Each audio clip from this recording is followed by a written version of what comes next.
வணக்கம். என்னை பின்தொடர்ந்து என்னுடைய வீடியோக்களை பார்த்து வரும் ஆன்மீக பக்தர்களுக்கும் நண்பர்களுக்கும் நான் நன்றியை தெரிவித்துக் கொள்கிறேன். கடந்த நம்முடைய யூடியூபில் கர்மாவை பற்றி 2 பாகம் பதிவிட்டிருந்தோம். அந்த பதிவிற்கு சில பேருக்கு அது புரியவில்லை சாமி, அதை பற்றி எதனா விளக்கி சொல்ல முடியுமா அப்படின்னு ரொம்ப நெருங்கின நண்பர்கள் நேரடியாக தொலைபேசியில் என்னை தொடர்பு கொண்டு தங்களுடைய கேள்விக்கான பதிலை பெற்றுக்கொண்டார்கள். அதனால் இருந்தாலும் இது ஒரு சிறு வீடியோவாக இந்த பதிவிடலாம் என்று ஒரு எண்ணத்தின் அடிப்படையிலேயே இந்த பதிவு செய்யப்படுகிறது. அதாவது கர்மா அப்படின்றது என்ன, கர்மான்றீங்களே அப்படின்ற மாதிரி சொல்கிறீங்களே, தப்பு செஞ்சால் கர்மா, புண்ணியம் செஞ்சால் புண்ணிய கர்மா அப்படின்னு சொல்கிறீங்க, அது கொஞ்சம் விளக்கமாக சொல்லுங்கள் அப்படின்னாங்க. கர்மா நமக்கு இருந்ததுனாலேயே இந்த பிறவி மறுபடியும் நமக்கு வழங்கப்பட்டது. கர்மா இல்லைன்னா நம்ம பிறக்க வேண்டிய அவசியம் இருந்திருக்காது. அப்போ கர்மா நம்மளை இருந்ததுனால தான் இந்த பிறவியை நம்ம பிறந்திருக்கிறோம். ஏன் அப்படி? இது நமக்கு பின்னாடி நமக்கு ஒன்றுமே தெரியாமல் ஏதோ கர்மா இருக்குது, நல்ல கர்மா கெட்ட கர்மா, அதுக்கு தான் பிறந்திருக்கிறோம் அப்படின்ட்டு நீங்கள் எல்லாம் சொல்கிறீங்க. ஆன்மீகவாதெல்லாம் நிறைய பேர் சொல்கிறாங்க, புத்தகங்கள்லாம் நிறைய எழுதியிருக்காங்க அப்படின்னு கேட்குறாங்க. இந்த பூமியில் பிறந்த ஒவ்வொருத்தருக்கும் இங்கே என்ன நடக்கிறது அப்படின்னு சொல்லிட்டு உணர்றதுக்கும் அதை ஆய்வு செய்வதற்கும், எதுக்கு நம்ம வந்திருக்கிறோம், என்ன செய்யணும், எது செய்யக்கூடாது அப்படின்னு சிந்திக்கிறது தான் அந்த ஆண்டவன் நமக்கு அந்த அறிவை கொடுத்துருக்குறான். இந்த பஞ்சபூதங்களான இந்த பூமி உலகத்தை மனிதன் என்ற ஒரே ஒரு ஜீவராசி தன் தேவைகளை இந்த பூமியில் வாழ்வதற்காக உரிமையை எடுத்துக்கொண்டு அதை வைத்து தன் ஜீவனை, தன் உடலை வளர்த்து கொண்டு தன் அறிவு வெளிச்சத்தை தெளிவடைந்து நாம் ஏன் இந்த பூமிக்கு மீண்டும் பிறப்பெடுத்து வந்தோம் என்ற ஒரு காரணத்தை அறிய வேண்டும். அதுக்கு தான் 6 அறிவு மனிதனுக்கு. அது ஆண்டவன் கொடுத்தாரோ இல்லைன்னா இயற்கையை கொடுத்ததோ அது அப்பாரம். எல்லா விஷயமே ஆய்வு செய்யக்கூடிய நிலை தான் இருக்குது. எதுவும் முற்றுப்புள்ளி கிடையாது இந்த பூமியில், இந்த உலகத்தில். அது எவ்வளோ பெரிய ஞானியாக இருந்தாலும் சரி, நீங்கள் அவருடைய வரலாறோ இல்லை அவர் எழுதின புத்தகமோ இல்லைன்னா இந்த பிரபஞ்சத்தை பற்றி அவர் சொல்லியிருக்க விளக்கங்களை போனீங்கன்னா, லாஸ்ட்டில் போனீங்கன்னா ஒன்றும் அங்கே முற்றுப்புள்ளி இருக்காது, கேள்விக்குறி தான் இருக்கும். அப்படி தான் எல்லா விஷயங்களும் இந்த பூமியில் இருக்குது. ஆனால் இதெல்லாம் ஆய்வு செஞ்சு அதை போய் இறுதி கட்டத்தை எட்டி அதில் ஒரு முக்தி அடைய முடியுமா அப்படின்னு பார்த்தீங்கன்னா அது நிதர்சனமாக இல்லை. ஏன்னா நமக்கு ஆயுள் கம்மி. அந்த ஆயுளில் பார்த்திங்கன்னா இந்த ஞானம், ஆன்மீகம், அறிவு, கர்மா இப்படின்ற பல விஷயங்களை உணர்றதுக்கே குறைஞ்ச 40 வயசுக்கு மேலே ஆகிடுது சராசரி சதவீதமாக பார்த்திங்கன்னா. சிலருக்கு அது 10 வயதிலே வந்துடும். சிலருக்கு பிறந்து ஒரு 3 வயசுலேயே அந்த ஞானம் வந்துடும். ஏன்னா அந்த 30 அவர் ஞானத்தை படிச்சிருப்பார், அந்த கல்வி. அதனால் அவருக்கு அந்த 3 வயசுலேயே அவர் ஞானம் வரும். சில பேர் சொல்லுவாங்க, என்ன தெய்வ குழந்தை மாதிரி சொல்லுத, நடக்கிறதெல்லாம் முன்னாடி சொல்லுத. ரெண்டாவது அந்த குழந்தை பிறந்தால் அந்த வீட்டில் எல்லா சுபிட்சமாக இருக்கும், வசதி வாய்ப்புகள் எல்லாம் வரும், எல்லா வசதிகளும் இருக்கும். அந்த குழந்தை அனுபவிக்கிறதுக்கான எல்லா பொருளாதார ரீதியில் எல்லா இதுவும் வரும், அவனால் தான் வரும். இப்படி சில விஷயங்கள்லாம் இருக்குது. இது ஆன்மீகன்றது ஒரு ஒரு பெரிய இது. அதாவது மாடு மேய்க்கிறவனும் ஞானம் அடைஞ்சிடறான், ரோட்டில் வந்து பிச்சை எடுத்து துன்றவனும் ஞானம் அடைகிறான். குழந்தை பிறந்ததுலேருந்து அவனை வந்து குருகுலத்தில் வந்து குருகுல பள்ளியில் சேர்த்து அதுக்கான முறையாக ஆன்மீகத்தை வந்து எப்படி உணர்றது, எப்படி செய்கிறது, இறைவனை எப்படி அடைவது, இறைவனை அனுசலுக்கு என்ன வழி, இப்படி பல கல்விகளை கற்று முறையாக வரவங்களும் இருக்கிறாங்க. அவங்க ஞானம் அடையாமல் கூட போயிடுறாங்க அவங்க லாஸ்ட்டில். இப்படி பல விதம் இருக்குது. நீ இறைவனையோ இறை ஆற்றலையோ நீ வந்து தீர்மானம் பண்ண முடியாது. அதுக்குன்னு ஒரு குணம் இருக்குது. அந்த குணம் அவ்வளோதான் நீ இருந்தீன்னா உங்களுக்கு வந்து அது பரிச்சயமாகும், இல்லைன்னா வந்து பரிச்சயமாகாது. இப்படி தான் இது வந்து இந்த கர்மாக்களை வந்து இப்படி இருக்குது. இது ஏன் வந்து நிறைய பேர் வந்து பிரித்து சொல்ல மாட்டேன்றாங்க அப்படின்னு பார்த்தீங்கன்னா, அந்த அளவுக்கு புரிதல் கிடையாது இந்த சம்சார வாழ்க்கையில் இருக்கிறவங்க, இந்த குடும்பத்தில் இருக்கிறவங்க, தொழிலில் செய்கிறவங்க. ஏன்னா அதில் வந்து முக்கியத்துவம் அதிகம். அவனோட அறிவு அதில் தான் அதிகமாக செலவு செஞ்சு பழகிட்டான். அப்போ அதெல்லாம் திடீர்னு இதெல்லாம் வர முடியாது. இதுக்கு வந்துட்டு அதெல்லாம் விட்ருவான். ஏன்னா அது பெருசாக தெரியாது. இந்த பூமியில் வாழக்கூடிய விஷயம் எல்லாமே சிற்றின்பம். இது ஆன்மீகம் வந்து பேரின்பம். பேரின்பத்தை ஒரு செகண்டு ஒரு கடுகளவு அவன் உணர்ந்துட்டானா அந்த பேரின்பத்துக்கு தான் வருவான். அதை தான் வந்து அவனுக்கு பிடிக்கும், இல்லைன்னா அது இதாகாது. அதனால தான் சொல்லுது சிற்றின்பமாக பேரின்பத்தை தான் வந்து நிறைய பேர் லைக் பண்ணுவோம். சிற்றின்பன்றது வந்து அது நம்மளே கூட ஏற்படுத்திக்கலாம். அது நம்ம பொருளாதாரத்தை வச்சியோ ஏதோ ஒன்று வச்சு நம்ம சிற்றின்பத்தை அனுபவிக்கிறதுன்னு அனுபவிச்சிடலாம். அது ஒன்றும் பிரச்சனை கிடையாது. ஆனால் பேரென்பது அப்படி கிடையாது. இதுக்கு யாரும் உனக்கு வந்து ஒத்துழைப்போ உனக்கு எதுவும் பண்ண மாட்டாங்க. நீ சுய சிந்தனையில் சிந்திச்சு தான் அதில் வரணும். அப்போது இந்த கர்மா வந்து நம்மளை தான் ஜெயிச்சிச்சு. அது உன்னோட வாழ்க்கை பாதையை அது ஜெயித்து விட்டது. உன்னோட வாழ்க்கையை ஜெயித்து விட்டது போன பிறவியில். மீண்டும் இப்பிறவியை எடுத்து அந்த கர்மா கழிக்கிறதுக்கு வந்திருக்கு கர்மா. ஆனால் நம்ம என்ன பண்ணுறோம், மறுபடியும் இந்த பூமியில் வந்து மறுபடியும் கர்மாக்களை நம்ம தெரிந்தோ சரியாமோ நம்ம வந்து சேர்த்துக்கிறோம், கூடிடுது கர்மா. அதனால தான் இந்த நம்ம நிலைக்கு நம்ம இருக்கிறோம். நல்லா பாருங்கள், எந்த ஒரு விலங்கும் எந்த ஒரு ஜீவராசியும் அது வந்து உணவு உட்கொள்ளும், இனப்பெருக்கம் செய்யும், அவ்வளோதான். அதுக்குன்னு இடம் மடக்கி வச்சிடல, அதுக்குன்னு ஒரு வீடு கட்டி வச்சிடல, அதெல்லாம் கிடையாது. அது அந்த முட்டை இனப்பெருக்கம் பண்ணி அந்த முட்டையிட்டோ இல்லைன்னா குட்டி போடும்போது ஒண்டி தான். இப்போ பூமியில் வாழ்கிற பால் ஊட்டிக்கெல்லாம் பார்த்தீங்கன்னா பூமியில் பள்ளம் தோண்டி அதை குட்டிங்களை போட்டு பாதுகாப்பாக வச்சு பால் கொடுக்கும். அதுக்கப்புறம் பெருசாச்சுன்னு விட்டு போயிடும், அவ்வளோதான். காக்கா போகிறவங்க முட்டை இட்டால் அது வந்து குஞ்சு பொரிக்கும், குஞ்சு பொரிச்சு அதை ரெக்கை பிடிச்சி பறக்கணும்னா அது போயிடும், அவ்வளோதான் அந்த கூண்டு. அப்போது வந்து எதுவுமே நிரந்தரமாக அதுங்களே வச்சுக்கல, அதுங்களுக்கு தெரியும், அதுக்கு அந்த அறிவு இருக்குது, இது எது நிரந்தரம் கிடையாது அப்படின்னு. அப்போது அது வந்து அந்த வயிற்று பசிக்காக அது உணவை தேடி சாப்பிட்டுட்டு அது உயிர் வாழ்ந்துட்டு சக ஜீவங்கள் மாதிரி இருந்துட்டு போயிடுது. மனிதன் ஒன்று தான் நான், எனக்கு, எனது, என்னால் முடியும் அப்படின்ற ஒரு சூழ்நிலையை உருவாக்கிக்கிறான். எல்லாருமே ஒரே சரிசமமாக கிடையாது. பறவைங்கள்லாம் பாருங்கள், விலங்குகள்லாம் பாருங்கள், எல்லாம் ஒரே சரிசமமாக தான் இருக்குது. ஏற்றத்தாழ்வு அதுக்கு சொத்துலாம் கிடையாது. உலகமே சொத்து தான், இயற்கையே சொத்து தான் அதுக்கு. அதனால் வந்து அது எந்த துன்பத்துக்கும் ஆளாகாமல் அது இருக்குது. அதுக்கு பாருங்கள், சுனாமி வந்தால் தெரியுது, எப்படி தெரியுது? அப்போது அந்த இயற்கை ஆற்றலோட பிரபஞ்சத்தோடு அது இணைஞ்சு இருக்குது. அது ஒரு மேக்னெட் பவர் மாதிரி அந்த கனெக்ஷனில் இருக்குது. அதுக்கு உள்ளுணர்வு எல்லாத்தையும் ஆப்ரேட் பண்ணி சொல்லுது. அதுதான் அதோடைய விஷயம். ஆனால் மனுஷன் அப்படி கிடையாது.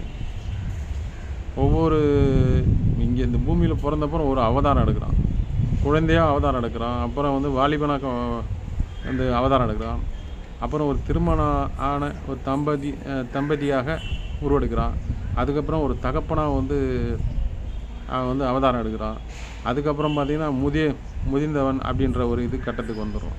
இத்தனை அவதாரங்கள், இதை கடந்து வர்றதுக்கு, இதை வாழ்ந்து வர்றதுக்கு, இங்கே நம்ம சுற்றி இருக்கிற மனிதஜாதி இடையில நம்மளை மதிக்கணும், ஒரு போலியான கௌரவத்துக்கு நமக்கு மதிப்பு கொடுக்கணும் அப்படின்னு சொல்லி ஒரு போர்வையை போத்துக்கிட்டு இவ்வளோ ஆட்டம் பாட்டம் எல்லாம் ஆடுறோம். லாஸ்ட்டில் ஒன்றும் கிடையாது, அவ்வளோதான். இது வந்து நம்ம தாய் தாப்பன் நம்ம முப்பாட்டனெல்லாம் இப்படி தான் இருந்தாங்க. இதை உணரணும் சொல்கிறேன். நீங்கள் இப்போ ஒன்றும் இல்லை, இது உணரலைன்னா ஒன்றும் பிரச்சனை கிடையாது. அதுக்கப்புறம் நீங்கள் இறந்துறீங்க, அடுத்த ஜென்மன்னு ஒன்று வரும், அப்படி தான் அடுத்த ஜென்மன்னா அதுக்கு என்ன ப்ரூஃப் இருக்குது, என்ன சாட்சி இருக்குன்னா உணர்வு தான். ஒரு இடத்துக்கு போனீங்கன்னா இந்த இடத்துக்கு ஏதோ வந்த மாதிரி தெரியும். உன்னோட பிறப்பே இந்த தாய் தாப்பனுக்கு அண்ணன் தம்பி கூட சொந்தம் பந்தாலும் அந்த பிறப்பே இறைவனை நிர்ணயிக்கப்படி தான் அனுப்புகிறார். உன்னோட பாவ புண்ணியம் தந்தாலும் இந்த குடும்பத்தில் நீ பிறந்தா தான் கஷ்டம் லாபம்லாம் அனுபவிப்பேன் அப்படின்ட்டு. ஏன் ஒரு பெரிய ராஜா வீட்டில் போய் போகக்கூடாதா, வேறு பெரிய செல்வந்தரில் போகக்கூடாதா, ஏன் அப்படி? அதாவது அவனுடைய கர்மாவுக்கு தகுந்த மாதிரி அந்த பிறப்பு கொடுக்குறாங்க. இது வந்து தொடர்ந்து இருக்குது. எத்தனையோ லட்சம் ஆண்டுகள் முன்னாடி இந்த மனிதனம் உருவாகியிருக்கு. அது பரிமாணம் ஆகி வந்திருக்கு. ஃபஸ்ட்டெல்லாம் பேசியிருக்க மாட்டாங்க, ஊமையாக இருந்திருப்பாங்க, சாமி கும்பிட்டுருக்க மாட்டாங்க, அவங்க பாட்டுக்கு ஏதோ சாப்பிட்டாங்களா இருப்பாங்க. அம்மா யார், அப்பா யார், தம்பி யார், தங்கச்சி எதுவுமே தெரியாது. எல்லாம் கூட்டமாக ஆட்டு மந்தையாக இருந்திருக்காங்க. அதுலேருந்து நம்ம 6 அறிவு படித்த மனிதனாக இருக்கும்போது அதில் ஏதோ கொஞ்சம் சிலருக்கு வந்து அந்த அறிவு பரிமாணம் நடந்து, இல்லை மனிதனுக்குன்னு ஒரு வாழ்க்கை நம்ம வகுத்துக்கணும் அப்படின்னு வகுத்ததில் தான் ஒரு கூட்டமைப்பாக இருந்து அதை பிரிச்சுட்டாங்க. அண்ணன் தம்பி இவங்க இப்படி இது இப்படின்னு ஒரு முறையெல்லாம் உருவாக்கினாங்க. அதுக்கப்புறம் மொழியை வச்சு தான் இந்த வினைகளுக்கெல்லாம் பேர் வச்சுருக்காங்க. ஒரு வார்த்தை தானே அது, மனிதன் வச்ச வார்த்தை தானே.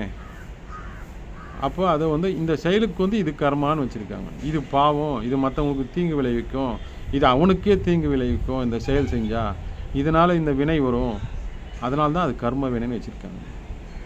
ஏன்னா கர்மான்னு சொன்னோன்னா இது யார், மனுஷன் தானே சொன்னான், இவங்கன்னா புதுசாக தெய்வமாக சொல்லிச்சு. கடவுள் இது வரைக்கும் யாரும் பார்த்தது கிடையாது, உணர்ந்தவங்க தான். அது வந்து நீ மானிட ஜென்மமாக இருந்து இந்த புற வாழ்க்கையில் அதிகமாக உன்னோட ஆதிக்கம் இருந்துச்சுன்னா நீ உணர முடியாது. இந்த புற வாழ்க்கையிலேயே குடும்பத்திலேயே இருந்துட்டு நீ உணரலாம். நீ வந்து காட்டுக்கு போனால் அதுக்கு போனால் தேவையில்லை. நீ உன் குடும்ப வாழ்க்கையிலே நீ நடத்திக்கிட்டு நீ இந்த ஆன்மீக வாழ்க்கையும் அதுக்கான ஒரு நேரத்தை ஒதுக்கி, இல்லை அதே முடியாது மனசுலேயே நீ வந்து உன் மனதுக்குள்ளேயே அது ஒரு தியானமாக வச்சு நீங்கள் வந்து உணரலாம். நம்ம ஏன் பிறந்தோம், எதுக்கு பிறந்தோம், எதுக்கு இப்போ ஏன் போகிறோம், எதுக்கு நம்ம தொழில் பண்ணுறோம், எதுக்கு நம்ம கல்யாணம் பண்ணோம். அப்போ இதெல்லாம் இந்த பூமியில் இருக்கும்போது இதெல்லாம் தேவை, இது இருந்தால் தான் நம்மளை மதிப்பாங்க. இது இது பண்ணலைன்னா நம்மளை ஒரு மாதிரி ஒதுக்கி பார்ப்பாங்க. இப்போ ஒரு கல்யாணம் பண்ணிக்கலாம் வச்சுங்க, இவன் கல்யாணம் பண்ணிக்கல, இவனுக்கு என்ன குறைன்னு தெரில, அம்மா அப்பா சொல்லுவாங்க, தாய் தாப்பா வந்து கல்யாணம் பண்ணல, அண்ணன் தம்பி வந்து கல்யாணம் பண்ணல அப்படின்னு சொல்லும்போது அந்த உள்ளுக்குள்ளே ஒரு ஆத்மா இருக்கும். அது வந்து வலிக்கும், ஐயோ நம்மளை விட்டுட்டாங்களே அப்படின்னு வலிக்கும். வேறு ஒன்றும் கிடையாது, அதுதான் வேறு ஒன்றும் கிடையாது. அந்த வலி எவன் தன்னுடைய மனதை ஆத்மாவை எவன் மகிழ்ச்சியாக இந்த பூமியில் வைத்து இருக்கிறானோ அவன் வந்து பூர்ணமாக ஆத்ம சாந்தி அடைஞ்சு சொர்க்கத்துக்கு போயிடுவான். இதுதான் உண்மை. எந்த தெய்வங்களை நீ வணங்க வேண்டியதில்லை, எந்த ஒரு இதுவும் பண்ணணும் அப்படியெல்லாம் கிடையாது. எல்லாத்துக்கும் நீ வந்து இந்த பிறவி கடனை முடிச்சுட்டு அடுத்த பிறவில்லாத வாழ்க்கை வாழ்கிறதுக்கான வழிகள், ஆயிரக்கணக்கான வழிகள் வந்து இறைவனே கொடுத்துருக்காரு. நீ அதுலேருந்து நீதி வந்துரு. நீ அப்போ ரைட்டு. நீ ஃபஸ்ட்டு குருமார்கள், நம்மளோட அப்பா, நம்மளோட வாத்தியார், அவன் நம்மளுடைய ஆன்மீக குருமார்களை நீங்கள் மதிக்கணும். மெயினாக ஒரு கட்டுப்பாடு, ஒரு ஒழுக்கம். அந்த ஆன்மீகத்தில் வந்து அந்த உடல் செயலாக இருந்தாலும் சரி, வார்த்தைகளாக இருந்தாலும் சரி, அதெல்லாம் அந்த அடக்கம், அந்த கட்டுப்பாடு, அந்த பாவனை, இதெல்லாம் உன் உடம்புல வரணும் ஃபஸ்ட்டு. அது வந்தால் தான் உனக்கு ஆன்மீகம் வந்து வரும். சும்மா பாட்டியாக போட்டுன்னு கோட்டையாக போட்டு நல்லா கலர் ட்ரெஸ் போட்டுன்னு எங்கன்னா போய் குருமார்கிட்ட உட்காந்தானா அதனால் உபதேசம் பண்ணுவார், நமக்கு எல்லாம் ஞானம் வந்துடும் சொல்லணும். அது மாதிரி முட்டாள்தனம் எதுவுமே கிடையாது, வரவே வராது. என்ன தான் நீ பண்ணாலும் வராது. அதனால் பயங்கரம் சிந்திக்கணும். அதுக்கு தான் அறிவு கொடுத்துருக்கான். அதுவும் அறிவை கொண்டு தான் விதியை வந்து வெல்லணும் அப்படின்னு சொல்லியிருக்காங்க. உன் திறமை அது. இறைவன் உன் சுதந்திரமாக இட்டிருக்காரு. என்னன்னு சுதந்திரமாக இட்டிருக்காரு? நீ வா, அவன் கர்மாவை கழிச்சிட்டு உன் தேவைகளை நீ பூர்த்தி பண்ணிக்கோ, நல்லது கெட்டது நான் அனுபவி, எதுக்கும் துரோகம் பண்ணாத, உயிர் கொள்ளாமை செய்யாத அப்படின்னு அவர் சொல்கிறார். உன்ன மாதிரி உயிர் தான் அதுவும். அதோட நடவடிக்கைகள், அதோடைய பழக்க வழக்கங்கள் வேறு இருக்கலாம், ஆனால் ஒரே இதுதான். அப்படியும் மனம் அதில் லைக்கமாதா, சரி அதையும் நீ வந்து எல்லாம் முடிச்சுட்டு நீ வா. ஆனால் அது வந்து இளமையிலேயே அது தொடரணும். அப்போ தான் நீ வந்து இருக்கும்போதே நீ முக்தி அடைஞ்சி உன்னுடைய ஆத்மா இந்த பூமிக்கு நம்ம இனிமேல் இது பாரம்தான், இந்த சட்டையை கட்டிட்டு நம்ம போகலாம், சந்தோஷமாக போகலான்னு சொல்லிட்டு உன் மனம் சொல்லும். போதும், வாழ்ந்தது போதும், நம்ம போகலாம் அப்படின்னு சொல்லும். அப்போ தான் இந்த உடலை விட்டு சாதாரண மனிதர்கள் குடும்பத்தோடு இருந்து வரவங்களுக்கு அது லைக்கமாகும். ஆன்மீகவாதியாக இருந்தால் அதை உயிரை உள்ள இயக்கமாக உள்ளுயிர் இயக்கமாக மாற்றி விடுவார்கள். காயக்கல்பத்தை உண்டு உடலை உள்ளுயிர் இயக்கமாய் ஆக்கி அந்த ஆத்மாவை அங்கேயே அடங்க செய்து அந்த ஆத்மா வேண்டுமென்றால் அடுத்த உடலை தேடி எடுத்துக்கொண்டு இந்த பூமியில் மக்களுக்கு தான் செய்கின்ற பணிகளை மற்றவர்களுக்கு உதவியாக இருக்க வேண்டும் என்று இந்த பூமியிலே உலாவிக் கொண்டிருப்பார்கள். சாதாரண மனிதர்கள் அப்படி இல்லை. உடலை விட்டு விடுவார்கள், உடல் எரித்து விடுவார்கள், அல்லது மண்ணாகிவிடும், மண்ணில் புதைத்து விடுவார்கள். ஆத்மா வேறாகிவிடும். அந்த ஆத்மா ஒரு குறிப்பிட்ட காலம் வரைக்கும் குறிப்பிட்ட இடத்துல இருக்கும், மீண்டும் அடுத்த பிறவி எடுக்கும். இதுதான் கர்மாவுடைய செயல்கள். இதோட விளக்கம் நிறைய நாங்கள் சொல்லணும். அதுக்கு வீடியோ ரொம்ப பெருசாக போகும். அப்புறம் பேசுகிறத பார்த்து இது நம்ம புக்கில் எழுதி வச்சு இலக்கியமாகவோ அது மாதிரி சில பேருக்கு தெளிவாக சொன்னால் தான் அது ஏற்றுப்பாங்க. ஏன்னா பொது வழியில் வரதில்ல, அதனால். ஆனால் நேராக பேசணுன்னா சாதாரண மனிதர்களை எப்படி உருவாடுவோம், ஒரு நண்பன்கிட்ட எப்படி பேசுவோம், அது மாதிரி பேசணும். அப்போ தான் அது அவங்க மனசில் பதியும். ஆனால் இது பொது வழியில் பேசணுன்னா அப்படி பேசக்கூடாது. அது சில இதோட பேசணும்.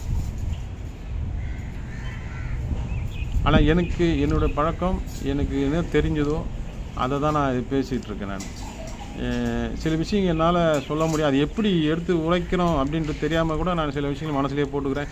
இது சொல்ல முடியலையே, ஜனங்களுக்கு பாவம் அப்படின்னு எனக்கு ஒரு ஆதங்கம் இருக்குது. அது கொஞ்சம் கொஞ்சமாக அது ஆண்டவன் எனக்கு இயற்கையும் பிரபஞ்சம் உதவி செய்தால் அது கொடுக்கும். எனக்கு நிறைய விஷயம் பார்த்தோன்னா எழுதி வச்சு பழக்கம் கிடையாது. திடீர்னு அந்த நேரத்துக்கு வரும் மைண்டில், இது மாதிரி இது இருக்குது, இது மாதிரி ஒரு சப்ஜெக்டு, இதை நீ பேசு, இப்படி பேசுன்னு அப்படி சொல்கிறாங்க. நான் அதிகமாக படித்தவனும் கிடையாது. நான் தமிழ் தான் 10ஆம் கிளாஸ் தான் படிச்சிருக்கேன். ஆனால் உண்மையாக இருக்கணும். எனக்கு தெரிஞ்ச ஒரே விஷயம் உண்மையாக இருக்கணும். போய் பேசக்கூடாது, யாருக்கும் உபத்திரம் பண்ணக்கூடாது. யாருக்கு எப்படி தகுந்தோமோ அப்படி நம்ம நடந்து கொள்ளலாம். ஆன்மீக ரீதியாக இருக்கும்போது ஆன்மீக ரீதியாக இருப்போம். குடும்ப வாழ்க்கை புற வாழ்க்கையில் எப்படி இருக்கணுமோ இருக்கும். புற வாழ்க்கையில் நம்ம தற்காத்துக்கு என்னென்ன செய்யணும் அப்படின்னு இருக்கணும். புற வாழ்க்கையில் வாழும்போது நான் ஆன்மீகவாதி, அவன் கத்தியத்து கூத்துறான், நான் பார்த்துட்ருக்கானா அது ஆகாது. இது கலியுகம். அது இந்த உடலை காத்துக்கணும். அப்போ அதுக்கு என்ன வேலை செய்யணுமோ செஞ்சு தான் ஆகணும். அதுக்கு தான் நம்ம அந்த காலத்தில் தெய்வங்கள் சோளம் கத்தி இதெல்லாம் எதுக்கு கொடுத்துருக்காங்கன்னா இதுக்கு தான், தற்காத்துக்கு தான்.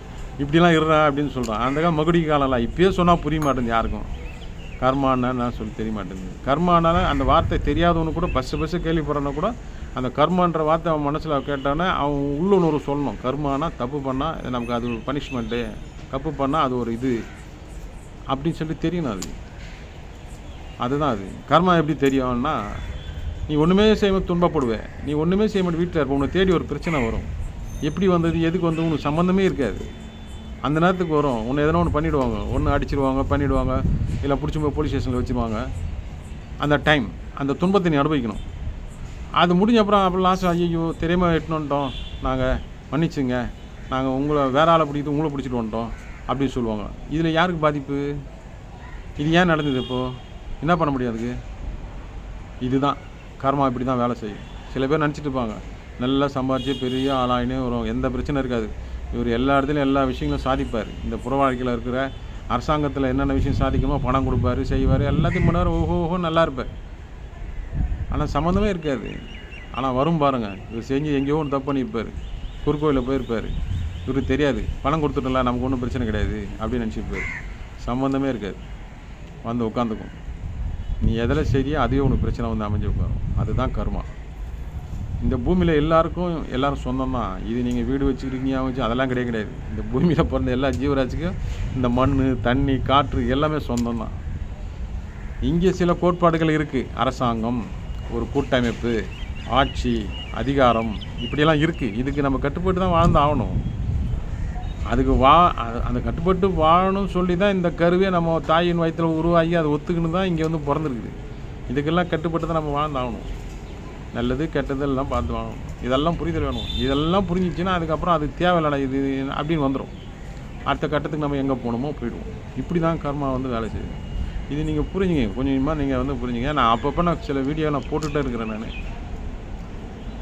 நீங்களும் வீடியோ எனக்கு கொஞ்சம் நீங்கள் உதவி பண்ணுங்கள், பாருங்கள். பார்த்துட்டு கமெண்ட்ஸ் இருந்தாலும் நீங்கள் போடுங்க. அப்போ தான் எனக்கும் சில விஷயம் தெரியும். எல்லாருக்கும் எல்லாம் தெரிஞ்சிடும் அதெல்லாம் கிடையாது. எனக்கு ஏதோ ஞானம் வருது. சில பேர் சொல்லுவாங்க, இவருக்கு என்ன ஞானம் எங்கேருந்து வந்துடுது மேலே அப்படி கிண்டல் பண்ணுறவங்க தான் நிறைய பேர் இருக்காங்க. ஒரு நல்ல விஷயத்தை நாங்கள் சொல்கிறேன்னு வச்சுங்களேன், யாருக்குன்னா தெரியட்டும் 4 பேர் நல்லன்னு, அது 10 பேர் கேட்குறவன் 10 பேர் இருந்தால் அதில் 8 பேர் அது கிண்டல் பண்ணுறது காமெடி பண்ணுறது தான் இருப்பான். அதுக்கு மெனக்கெட்டு பதிவு போடுவான், அதை லைக் பண்ண மாட்டான், பதிவு போடுவான், அதுக்கு தான் இருக்கான். ஆனால் அரசாங்கத்தில் ஒரு இடத்துல ஒரு பிரச்சனை நடக்குது, ஒரு தப்பான விஷயம் அதை கேட்க மாட்டான், வீட்டில் போய் பூந்துப்பான் பயந்துக்கிட்டு. இதுதான் மானிட குணம். நல்ல விஷயத்தை சொல்லும்போது அது எதிர்க்கிறதும் அது எகத்தாளம் பண்ணுறது தான் குணம். அப்படி தான் இருக்கிறாங்க இங்கே. நல்லா பாருங்கள். அப்போ நமக்கு எங்கெங்கே வெளியே தீங்கு நடக்குது, ஏன் நடக்குதுன்னா கிடையாது, மக்கள் சரி கிடையாது, சுயநலம். மக்கள் சரியாக இருந்தால் மன்னன் சரியாக இருப்பான், பயப்படுவான். கிடையாது, அவனுக்கு வேலை முடிஞ்சிச்சா ரைட்டு ஓகே பார்த்துக்கலாம் அப்படின்னு. ஆனால் இது மாதிரி எங்கள் ஆன்மீகத்தில் இருக்கிறவங்களோ அவங்க, ஏன்னா ஆன்மீகத்தில் இருக்கிறவங்க சண்டைக்கு வரமாட்டான்ல, அதில் விட்டுருவான், கண்டாமல் விட்டுருவான், எவனும் சண்டைக்கு வரமாட்டான். எல்லாம் பாருங்கள், நீங்கள் நாட்டில் நடக்கிற விஷயங்களை பாருங்கள், என்னென்ன நடக்குது, எது நடக்குது, அவ்வளோ அட்டுவியங்கள் நடக்கிறது. காரணம் இவ்வளவும் கர்மா பண்ணி பிறந்திருந்த ஆத்மா. உலகம் அழியறதுக்கான நேரம் தான் நெருங்கி வந்துருக்கு. இயற்கையை சமாளிக்க முடியல. பஞ்சபூதங்களை பிரபஞ்சம் இதெல்லாம் கட்டுக்கதை. இதெல்லாம் நம்ம வேலைக்கு போனால் சம்பாரிச்சா தானே அப்படின்னு நினைக்கிறாங்க. நீ வேலைக்கு போய் 1 லட்சம் சம்பாரிச்சாலும் வீட்டில் 2 இட்லி சாப்பிடுவேன், உனக்கு மூளை வந்துடும், முதுகுவலி வந்துடும், கழுத்து வலி வந்துடும். ஒன்றுமே இல்லாமல் 6 மாதத்துக்கு 6 குட்டி போகிற நாய் அடுத்த வேலை சோறு ஊர்ஜிதம் கிடையாது, அதுவும் நல்லா உயிர் வாழ்ந்துன்னு இருக்குது. நல்லா புரிஞ்சுக்கணும், நம்ம சுற்றி தான் எல்லா விஷயங்களும் இருக்குது. உனக்கு அறிவு ஊட்டுறதுக்கும் அறிவு தெளிவதுக்கும் நம்ம சுற்றியே இருக்குது. நீ கண்டும் காணாமல் இருக்கிற. நீ மனிதன், நான் பெரிய ஆள், நான் வசதி வாய்ப்பாக இருக்கேன், என் சொந்த காசு சம்பாதிச்சிருக்கிறேன் அப்படின்ற ஒரு போர்வையை மாட்டிக்கிட்டு இருக்கேன். இந்த இளமைய வயசில் இந்த ரத்தம் ஓடுற வரைக்கும் தான் உனக்கு. 21 வயசு ஆச்சுன்னா உன்னுடைய கர்மா ஆக்டிவேஷன் ஆகிடும். 21 வயசுக்குள்ள உன் கர்மா தாய் தப்பனுக்கு அனுபவிச்சிருப்பாங்க. பாருங்கள், இதில் எல்லாம் சூட்சமாக இருக்குது. இதெல்லாம் நாங்கள் நிறைய விஷயம் சொன்னால் ஏதோ கிண்டல் பண்ணுவாங்க. ஏன்னா நிறைய பேர் இப்போ சாமியார்லாம் இருக்காங்க, சித்தருங்க மாதிரி இருக்காங்க. இவங்களாம் நிறைய பெரிய பெரிய புத்தகம்லாம் படிக்கிறாங்க, காசு கொடுத்து எல்லாம் புத்தகம்லாம் படித்து அதுக்கு கோர்வையாக எடுத்து அப்படியே மக்களை ஈர்க்கிற மாதிரி பேசக்கூடிய வாய்ப்புகள்லாம் இருக்குது. ஆனால் பரவாயில்ல, அது செய்யட்டும். அப்படின்னா செஞ்சு மக்கள் வரட்டும். வள்ளலார் என்ன பண்ணார், அந்த காலத்திலே சாப்பாடு போட்டு நீ பிறவா வரம் வேணும் அப்படின்ற அந்த பாதைக்கு நீங்கள் வாங்கன்னு கூப்பிட்டா கூட வரலையா ஜனங்க? இது வரைக்கும் வரல. பார்த்துங்க அப்போ எவ்வளோ புரிதல் இருக்குன்னு. அப்போ நாங்களாம் எங்களுடைய நேரத்தை உங்களுக்காக கொடுக்குறோம். பரவாயில்ல, இருந்தாலும் பரவாயில்ல, என்னால் முடிஞ்ச உதவிலாம் செய்கிறோம். கருத்துக்களை நீங்கள் யோசிச்சா தெரியும். நீங்கள் இந்த வீடியோ பார்த்துக்கிட்டு நீங்கள் இவர் என்னவோ சொல்கிறாரு நீங்கள் மனசில் கேள்வி மாத்திரம் ஒன்று எழுப்புங்க, உள்ளே பேசும் பாருங்கள். அதுதான் கர்மா. ஏன்னா தப்பு செஞ்சால் நம்ம சீக்கிரமாக மறந்துடுவோம். மற்றவங்க நல்லது செய்த நினச்சி சொல்லி காட்டின்னு இருப்போம். இதுதான் மனுஷன் குணம். ஆனால் கெட்டப்போ நம்ம தான் மறந்துடுவோம். அதுதான் மனுஷங்கிட்ட இருக்க குணம். எல்லா விஷயங்களும் செய்யுங்க, வேலைக்கு போங்க, சம்பாதிங்க, உங்களுக்கு தேவைப்பட்டது வாங்கி சாப்பிடுங்க, நீங்கள் வீடு கட்டுங்க, எல்லாம் பண்ணுங்கள், தப்பு கிடையாது. ஆனால் அது எந்த வழியில் வருது? சரி, இதனால் 10 பேருக்கு எதனால் லாபம் இருக்கா? சரி, இதெல்லாம் கட்டி நம்ம கூட வருமா லாஸ்ட்டுக்கு? அது யாரோ அனுபவிக்க போகிறாங்க, யாரோ அதுக்குன்னு வருவான். இப்போ நம்ம எப்படி நம்ம அம்மா அப்பா சொத்தை அனுபவித்துக்கு வந்துருக்குறோம், அது மாதிரி தான் அவங்க அனுபவிக்கலை. அவங்க எல்லாத்தையும் முடிச்சு தான் அனுபவிக்கணும்னு பண்ணிவிட்டு அவங்க போயிட்டாங்க. இதுதான் கர்மா. கடந்து போகிறது தான் கர்மா. அடுத்த இதுக்கு கடந்து போயிட்டே இருக்கும். அது நிற்காது. அதனால் புரிதல் வேண்டும். இது கொஞ்சம் நிதானமாக இருக்கணும், யோசிக்கணும். இதை உங்களை சுற்றி தான் நல்லதும் கெட்டதாக இருக்குது. உன் மனசை வச்சு இந்த உலகத்தில் இங்கே வாழ்கிறதுக்கு சொர்க்கமாகவும் நரகமாகவும் அந்த சூழ்நிலை உருவாக்கியது உன் கையில் தான் இருக்குது. அதுக்கு எங்களை மாதிரி ஆளுங்க உனக்கு உதவி பண்ணுவாங்க அறிவுபூர்வமாக. சரிப்பா, இது பண்ணப்பா, இது செய்ப்பா, இது போதும், இதுக்கு மேலே எதுவும் பண்ணாத, இது அடுத்தது நீ எதனா ஒரு தானம் பண்ணு, எல்லாம் ஒரு நல்லது பண்ண, அது பண்ணு அப்படின்னு சொல்லுவாங்க. அவ்வளோதான் எங்களுக்கு. நாங்களாம் சாமி ஜி பொம்பா அப்படின்னு சொல்லிட்டு எங்கே பெரிய கோடீஸ்வரன் ஆகிடு அப்படி யார் இருந்தால் நாங்களே பண்ணி நாங்களே பெரிய ஆள் ஆகிட்டு நான் ஜாலியாக இருப்போமே. கிடையாது. நாங்கள் அப்படி பண்ணி கொடுத்தாலும் அவனுக்கு அந்த கர்மா இருக்கணும். கர்மா கம்மியாக இருந்தால் தான் நாங்கள் சில விஷயங்கள் தாந்திரிகமாக மாந்திரிகமாக இல்லை இறைவனுடைய அனுமதியை பெற்று எங்களோட ஆன்ம சக்தியை இழந்து அதில் சில விஷயம் பண்ணி கொடுக்குறோம். அதெல்லாம் நடக்குது. அதை ப்ரூவ் பண்ண முடியாது, அறிவியல் பூர்வமாக ப்ரூவ் பண்ண முடியாது. உணரலாம், நீ உணரலாம். அப்போ என் கூட இருக்கும் என்னோட ஆதாயம் பெற்றவர்களுக்கும் உணர்ந்துருக்கு, அவங்களுக்கு தெரியும். அதுவே அந்த மனம் மறுக்கும்.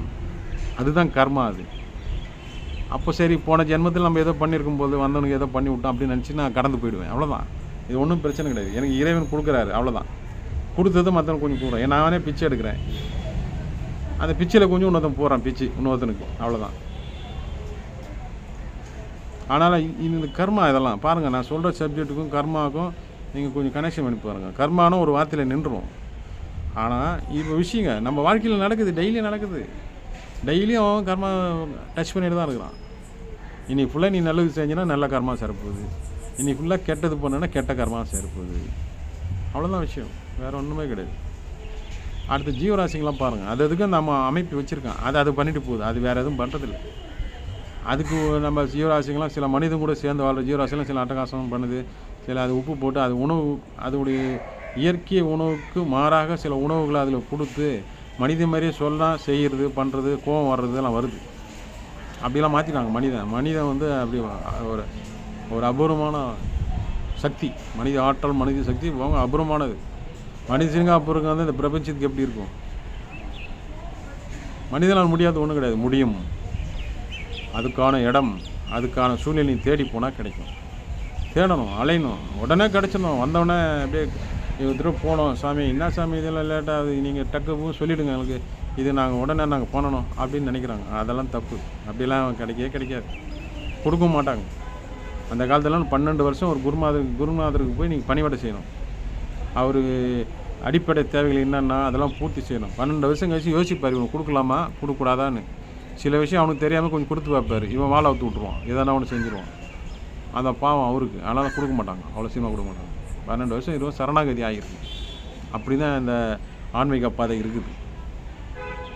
ஆனால் எனக்கு இன்னும் இறைவன் வந்து இயற்கையாகவே சில விஷயங்களை எனக்கு வந்து கொடுத்துருக்காரு. நான் அதை காப்பாற்றிக்கிட்டு என் பாட்டு நான் போயிட்டுருக்கிறேன். ஆனால் மனித குலத்தோடு சேர்ந்து மனிதர்கள் கூட மனிதர்களாக வாழ்ந்துட்டு இருக்கிறேன். நான் வந்து ஒரு பெரிய ஆள், நான் பெரிய சித்தர் மகான் அப்படின்னு சொல்லியெல்லாம் நான் எதுவும் பண்ணது கிடையாது. இதோடைய துணி இந்த தாடி முடியெல்லாம் காரணம்னா ஏதோ ஒரு ஆன்மீகத்தில் இருக்கான ஒரு அடையாளத்துக்காக. ஏன்னா அப்போ தான் சில சிலர் கெட்டவங்களோ இல்லை சில பேர் வந்து நம்ம நெருங்க மாட்டாங்க. கொஞ்சம் தூரமாக டிஸ்டன்ஸ் மெயின்டைன் பண்ணணும். அதுக்கு தான் அது, வேறு ஒன்றும் கிடையாது. இதுதான் கர்மா. இப்போ நான் பேசுறது கர்மா. என் கர்மா எப்படி இருப்பாருங்க, 10 பேருக்கு வந்து சொல்லணும் நல்லதை, ஆன்மீகத்தை உணர்ந்து நான் நல்ல விஷயத்தில் நான் சொல்லணும். அதில் வந்து நான் ஏதோ உள்நோக்கத்தோடு நான் சொன்னேன்னா அது கர்மாவை சேர்ந்து அந்த எதிர்வினை எனக்கு காட்டும். 10 பேர் திட்டுவாங்க. அதுதான் இந்த கர்மானால நீ இப்படி வாங்கணும் அப்படின்னு இருக்குது விதி. அதுதான் கர்மா. சாப்பிட்ற சாப்பாடு, இன்றைக்கி சாப்பிட்ற சாப்பாடு யார் விதைச்சது, எந்த பூமியில் விதைச்சது, அந்த பூமியில் கர்ம வினை இருக்கா, அங்கே என்ன தீங்கு நடந்தது, அதில் விளைஞ்சதா, அதை விளைய வச்சுங்க ரொம்ப சந்தோஷமாக அது விளைய வச்சு அவங்க சந்தோஷத்துக்காக இந்த அரிசியை நெல்லை விற்று அதுக்கப்புறம் நெல் அதை சுத்தம் பண்ணி கொடுக்குறவங்க, அதுக்கப்புறம் கடைக்கு வந்தது, அதுலேருந்து விவசாய பூமியிலேருந்து கடைக்கு விற்பனைக்கு வரத்துக்குள்ளே இடையில என்னென்ன இருந்தது, எது தாக்கிச்சு, இதெல்லாம் நிறைய விஷயம் இருக்குது. இதெல்லாம் சொன்னால் காமெடி, சில பேர் காமெடி, இதெல்லாம் என்னங்க காரணமா அப்படின்வாங்க. நீங்கள் ஹோட்டலில் வந்து ஒரு மாஸ்டர் வந்து சமைக்கிறான்னு பாருங்கள், அவர் வந்து நல்ல மனசோடு சமைச்சானா அந்த அன்றைக்கி டேஸ்ட் நல்லாயிருக்கும். அவர் ஏதோ வேலை முடிஞ்சால் போதும் டக்குன்னு பண்ணிவிட்டு போவோம், 8 மணி நேரம் வேலை முடிஞ்சிச்சா சாப்பாடெலாம் ஆக்கி கொடுத்து நம்ம போவோம், அடுத்து போவோம், என்ன சினிமாவை போகலாம், படுத்துவங்களாம், ஏதோ ஒன்று போயிடுவார். அவன் நினைக்கிற அந்த மனநிலை தான் அந்த ஆர்டரில் தான் அந்த சாப்பாட்டில் இருக்கும். அதுக்கப்புறம் இதை பரிமாணம் பண்ணுறான், ஹோட்டலில் உட்காந்து பணிவிட பண்ணுறாங்களே அவங்க எடுத்து வந்து பரிமாறுவாங்க, அவங்களோட மனநிலை எப்படின்னு சொல்ல முடியாது.